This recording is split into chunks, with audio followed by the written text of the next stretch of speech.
Good morning बच्चों आज हम पढ़ेंगे डॉक्टर संपूर्णानंद जी का चैप्टर शिक्षा का उद्देश्य। तो बच्चों सबसे पहले संपूर्णानंद जी के विषय में थोड़ा सा जान लेते हैं। तो बच्चों ये प्रसिद्ध शिक्षा शास्त्री थे, कुशल राजनीतिज्ञ और एक मर्मज्ञ साहित्यकार। डॉक्टर संपूर्णानंद जी का जन्म 1 जनवरी 1890 को काशी के एक संभ्रांत कायस्थ परिवार में हुआ था। तो बच्चों इन्होंने क्वींस कॉलेज वाराणसी से बीएससी की परीक्षा उत्तीर्ण करने के बाद ट्रेनिंग कॉलेज इलाहाबाद से एलटी किया और एक अध्यापक के रूप में जीवन क्षेत्र में प्रवेश किया।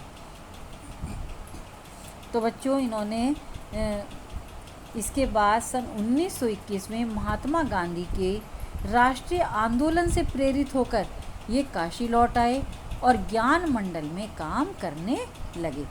इन्हीं दिनों इन्होंने मर्यादा मासिक और एक टुडे अंग्रेजी दैनिक का संपादन भी किया।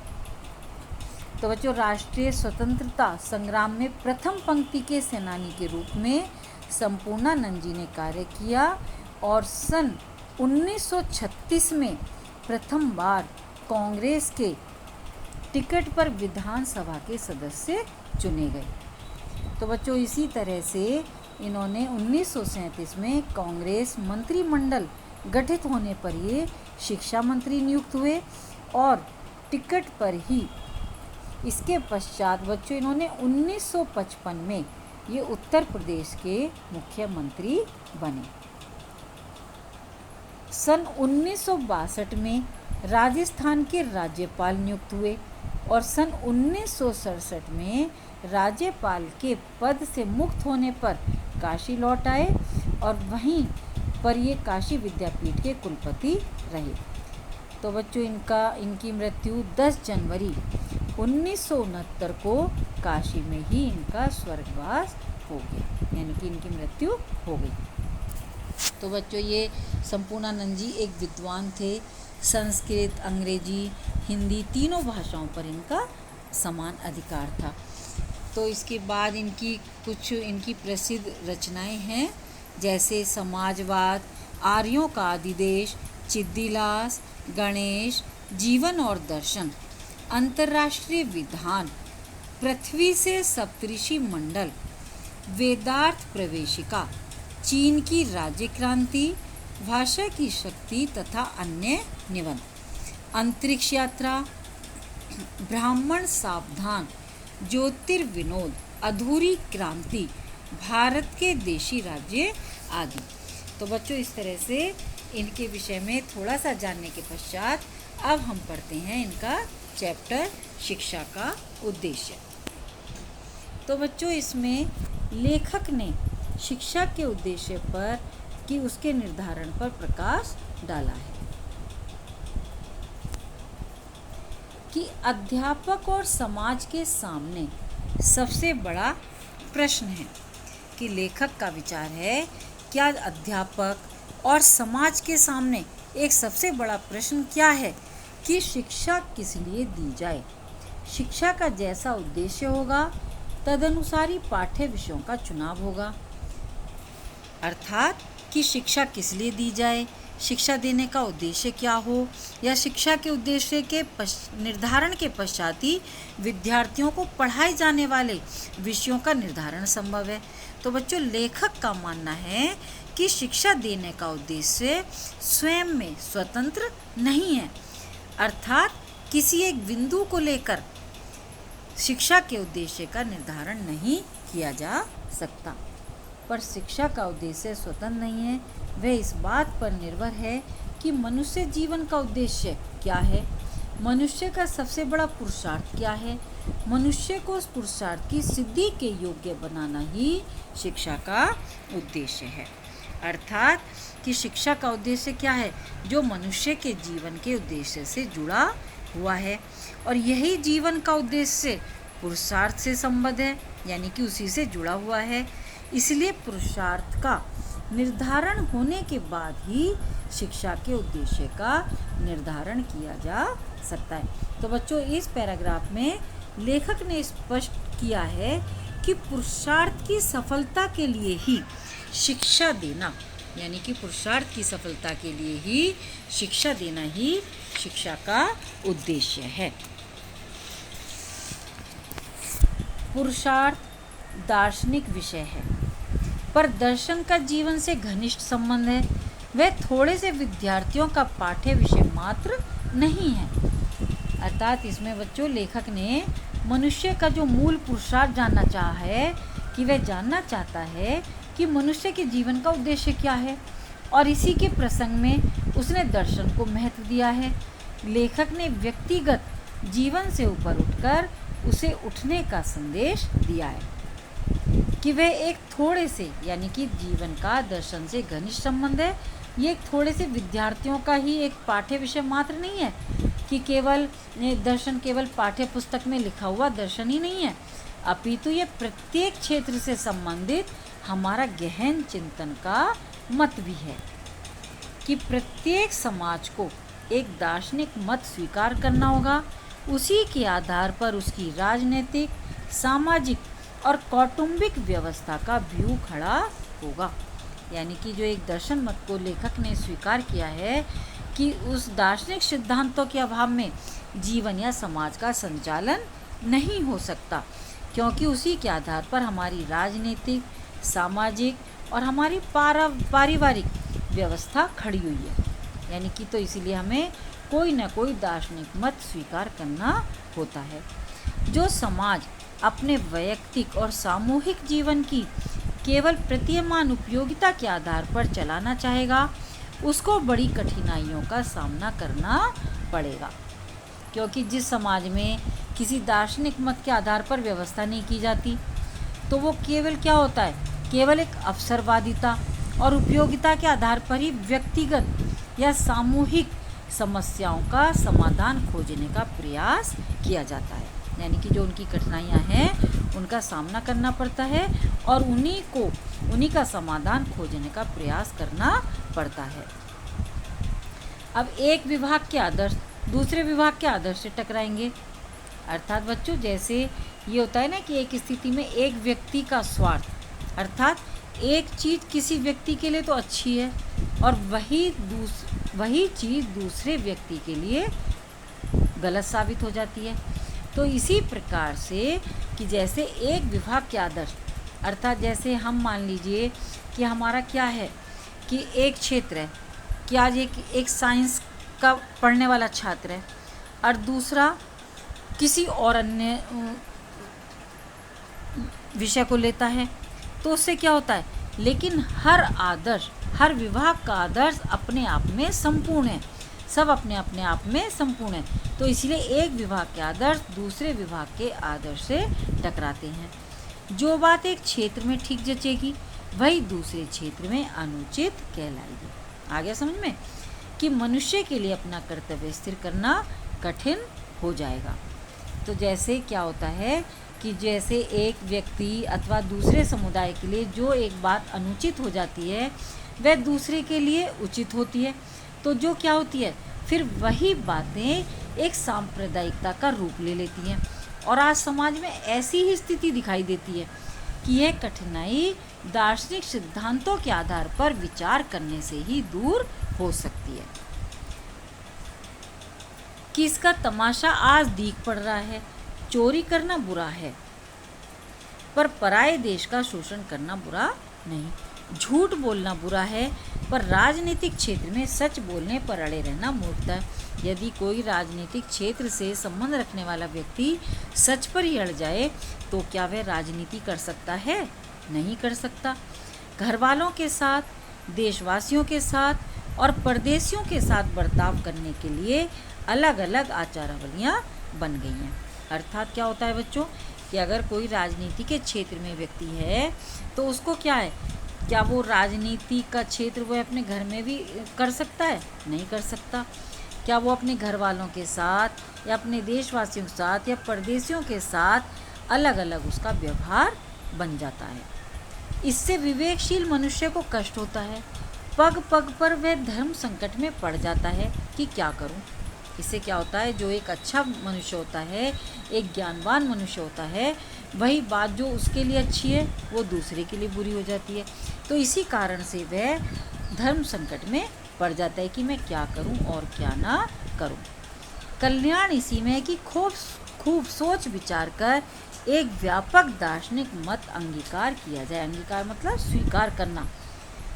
तो बच्चों, इसमें लेखक ने राजनीति, समाज और परिवार सभी के मूल में दर्शन को स्वीकार किया है।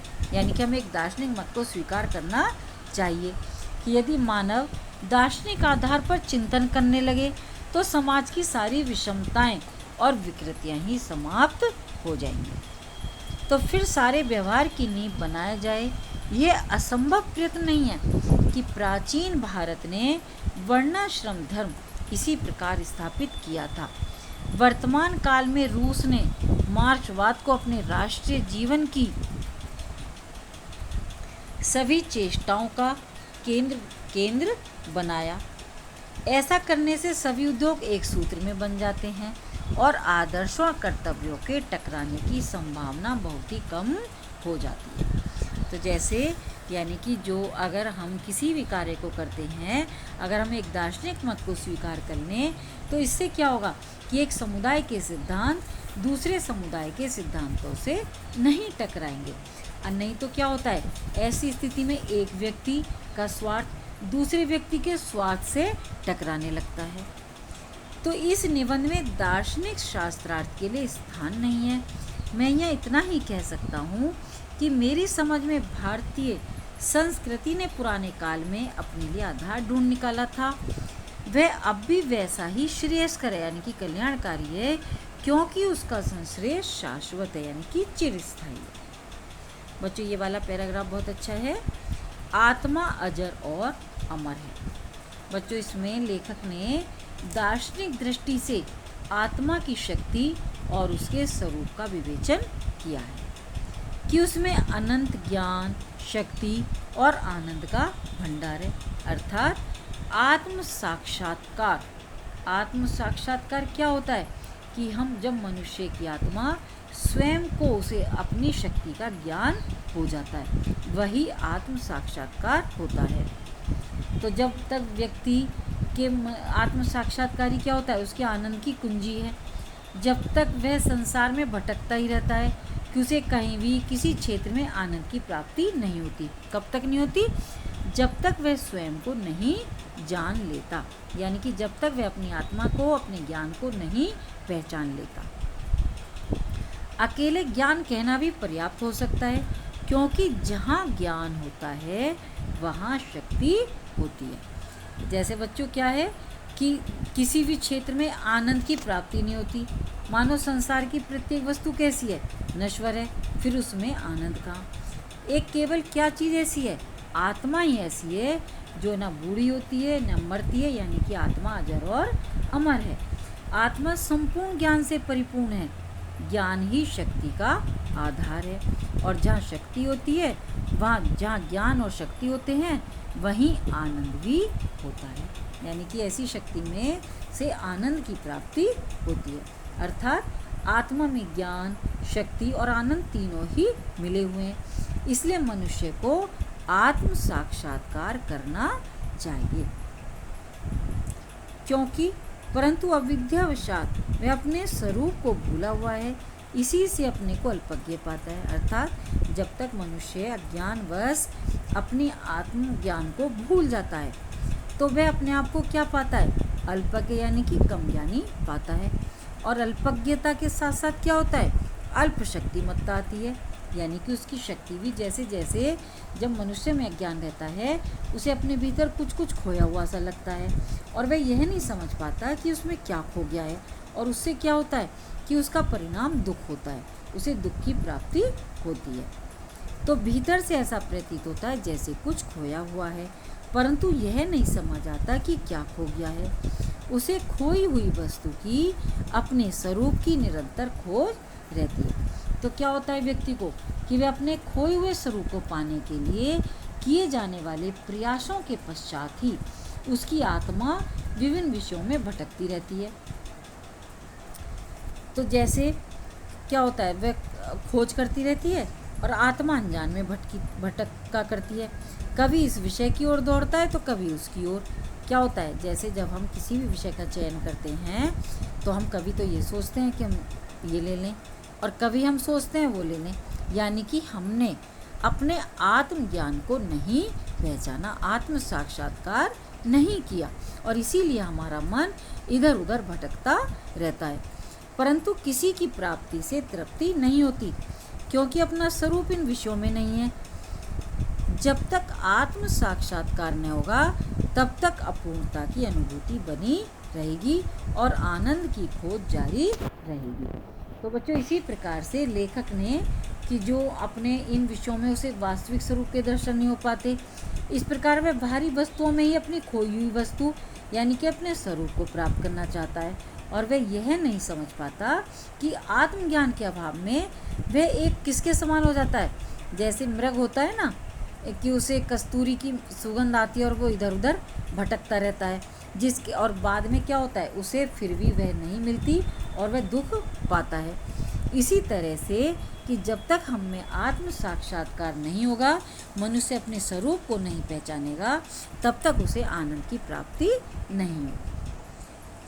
बच्चों, संसार में दुख का मूल कारण क्या है? अज्ञानता। अतः आनंद की प्राप्ति के लिए आत्मज्ञान आवश्यक है। इस खोज में सफलता और आनंद की प्राप्ति अपने परम ज्ञानमय स्वरूप में स्थिति यही मनुष्य का पुरुषार्थ और उसके जीवन का चरम लक्ष्य है। उसको इस पुरुषार्थ साधन के योग्य बनाना ही शिक्षा का उद्देश्य है।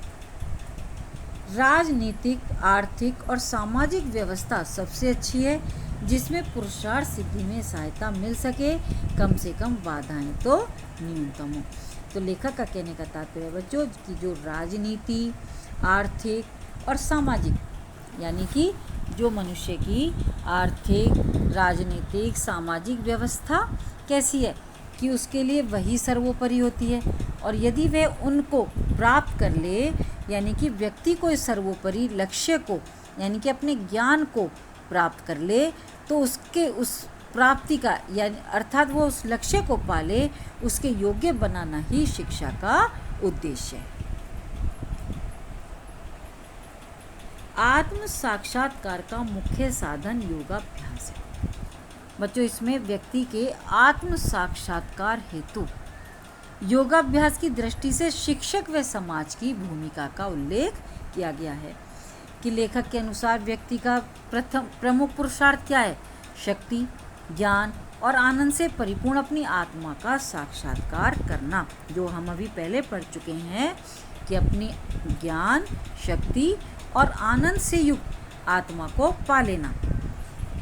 योगाभ्यास सिखाने का प्रबंध राज्य नहीं कर सकता, क्योंकि अपनी आत्म शक्तियों का ज्ञान ही एक आत्म साक्षात्कार कहलाता है। और आत्म साक्षात्कार का मुख्य साधन क्या है? योग का अभ्यास करना। और योगाभ्यास एक कैसी विधा है? यानी कि एक आध्यात्मिक साधना है। इसका प्रबंध यानी कि योगाभ्यास का प्रबंध न तो कोई पाठशाला का अध्यापक ही इसका दायित्व ले सकता है, जो इस विद्या का खोजी होगा वह अपने लिए गुरु ढूंढ लेगा। जैसे क्या होता है कि यदि विद्यालय में या कहीं भी अगर जिस बच्चे को कुछ भी सीखने की इच्छा होगी, लगन होगी, तो वो क्या करेगा? अपने लिए गुरु स्वयं ढूंढ लेगा, उसका विशेषज्ञ ढूंढ लेगा। परंतु इतना किया जा सकता है कि यही समाज और अध्यापक का कर्तव्य है कि व्यक्ति के अधिकारी बनने में सहायता दी जाए और अनुकूल वातावरण उत्पन्न किया जाए। अर्थात लेखक का कहने का तात्पर्य है कि एक योगाभ्यास सिखाने के लिए राज्य या विद्यालय उसमें सहायक सिद्ध नहीं हो सकते, जिसमें क्या होता है उसकी जिसमें जिज्ञासा और लगन होगी वह स्वयं ही एक दिन योगाभ्यास सिखाने वाले श्रेष्ठ गुरु को खोजित कर लेगा। तो समाज और शिक्षक तो व्यक्ति की इतनी सहायता कर सकते हैं, यानी कि समाज और अध्यापक केवल इतनी सहायता कर सकते हैं कि वे उसके अनुकूल वातावरण उत्पन्न करें, यानी कि वो उसके एक अधिकारी बनने में उसकी सहायता करें और उसे आवश्यक साधन सुलभ कराकर इस दिशा में उसे प्रेरित करें। तो बच्चों, इसमें आत्म साक्षात्कार के लिए योगाभ्यास को ही लेखक ने सर्वोपरि साधन बताया है। योगाभ्यास जैसी परम उपयोगी आध्यात्मिक विद्या को सीखने में व्यक्ति के अपने प्रयास होते हैं और अपने प्रयास ही उसे अधिक सहायक हो सकते हैं। तो इसलिए लेखक ने कि आत्म साक्षात्कार के द्वारा ही व्यक्ति अपनी आत्मा के ज्ञान को, अपने आत्मज्ञान और अपनी शक्ति को पहचान सकता है। यानी कि लेखक ने शिक्षा को ही वास्तविक शिक्षा स्वीकार किया है, जो आत्मज्ञान कराती है, जो व्यक्ति को उसकी पहचान दिलाती है। तो बच्चों, आपको ये समझ में आ गया होगा। तो जहाँ समझ में नहीं आए मुझसे पूछें।